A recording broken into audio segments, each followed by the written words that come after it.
Yanga African haiko hivyo. Yani Pacome ni mchezaji mzuri. Sawa. Na hilo ndio kitu ambacho washabiki wengi wanatakiwa wajue. Pacome ni mchezaji mzuri kwa sababu anafanya kazi kubwa sana kwa sababu ni ball control. Sawa. Hizi ni sifa za Pacome. Ni ball control, ni ball attacking. Sawa. Ni mtu ambaye ana control, sawa, lakini pia anashambulia. Umeona?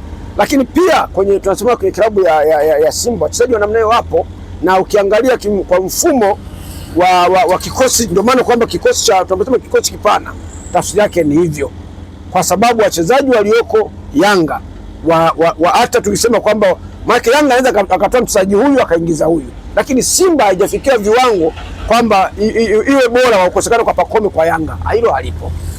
Kwa hiyo Pacome asiwepo awepo, yote sawa, yote sawa. Ndio maana kwamba kama Pacome asipokuwepo ushindi bado upo tu, kwa sababu nafasi kubwa ya wachezaji wa Yanga. Ndio maana umeniulizia kikosi cha Simba na cha Yanga kwa mchezaji mmoja mmoja, japo tunaamini kwamba yanaweza katokea matokeo, lakini kwa ubora bado Yanga African iko bora. Pacome hawezi kusababisha kwamba pointi tatu zikosekane.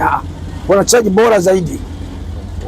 Kwa hiyo mimi nikwambie tu ndugu mtangazaji, kwanza mimi nakwambia kuwa na uhuru kabisa. Yanga kwa ndani kwa sasa hivi ni mfalme. Na tukisema mfalme hatuna maana ya Simba. Mfalme ana maana nyingi sana. Ni mtu aliyovaa joo, ameshikilia ukanda. Kwa sasa hivi kwa hapa ndani, hata Afrika Mashariki kwa sasa hivi, Yanga ni timu bora sana. Na sisi katika vile ambavyo tunavihitaji sisi katika kikosi chetu ni kuhakikisha kwamba Simba hatugusi. Ndio lengo letu tu.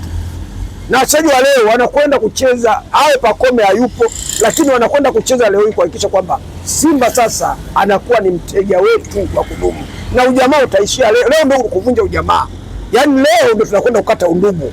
Simba atakuwa mteja au hataendelea kuwa mteja, na leo tukishinda, maana yake tunaanza kutangaza kwamba sisi mpinzani wetu ni Azam katika nchi yetu ya Tanzania.